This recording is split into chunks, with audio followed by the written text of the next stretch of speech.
जिला बरेली के नवाबगंज में कथावाचक ने रामलीला सोसाइटी के रजिस्ट्रेशन निरस्त कराने की मांग के साथ पदाधिकारियों पर लगाए हैं कई गंभीर आरोप।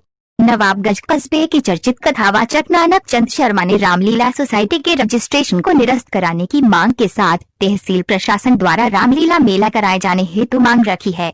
साथ ही कथावाचक ने कमेटी के पदाधिकारियों पर गंभीर आरोप लगाकर जिलाधिकारी व एसएसपी को शिकायती प्रार्थना पत्र देकर कार्यवाही की मांग करी है। नानक जी, क्या कहना चाहेंगे? आज आपने एक शिकायत करी है रामलीला के रजिस्ट्रेशन कैंसिल कराने को लेकर, इसके बारे में जानकारी दें, क्या मामला है? देखिए, रामलीला सोसाइटी आज की तारीख में अपने नैतिक मूल्य में लगातार गिरावट आ रही है।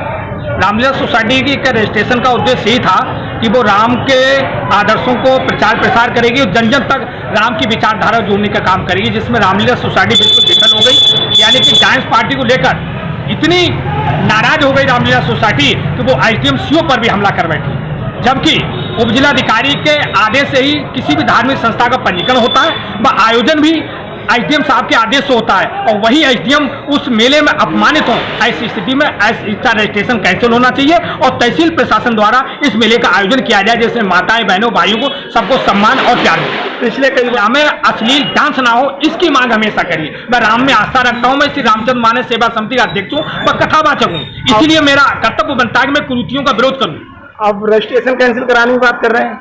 हाँ, रजिस्ट्रेशन कैंसिल हो जाएगा। तहसील प्रशासन इसका बहड़ी की तरह इसका मेला कराएगी, सभी माताएं बहनें प्रेम से आगे भगवान श्री राम के उनके प्रवचन और उनके लीला का आनंद लेंगी और किसी प्रकार मेले में गुंडागिर्दी नहीं होगी। मेन मतलब मेरा यह है कि हम लोगों में सदाचार और नैतिक मूल्यों में उठने का समय होना चाहिए, और ये नैतिक मूल्य गिरावट की बात कर रहे हैं। जब जिस भूमि पर रामलीला लगता है वो भूमि क्या रामलीला की अपनी है?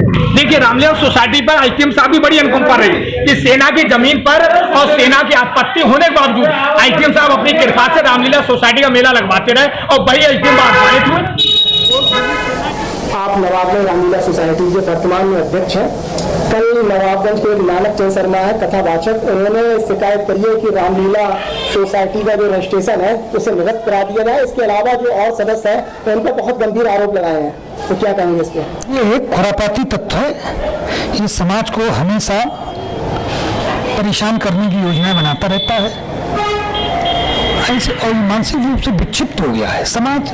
इसका लोगों ने सामाजिक बहिष्कार तरीके से कर दिया है, क्योंकि ये नवाबगंज में अभी अतिक्रमण का मुद्दा उठाता रहा कि वहाँ के लोगों की दुकानें खसवाने के लिए लोगों से पैसा मांगता रहा। इस तरीके के लोग समाज में ज़्यादा महत्व नहीं पाते हैं, लेकिन ऐसे लोग कभी कभी विक्षिप्त होकर लाल किला और ताजमहल जैसी चीज़ें बेचने भी लगते हैं, तो ऐसे लोगों को ज़्यादा संज्ञान भी नहीं लेना। ये कोई गंभीर विषय नहीं है, ऐसे लोग ऐसे डिस्टर्ब मिलते रहते हैं। नानक चंद शर्मा की तो वो कोई समाज के व्यक्ति तो है नहीं, और हर जगह इसी तरीके से लफड़ा करता रहता है।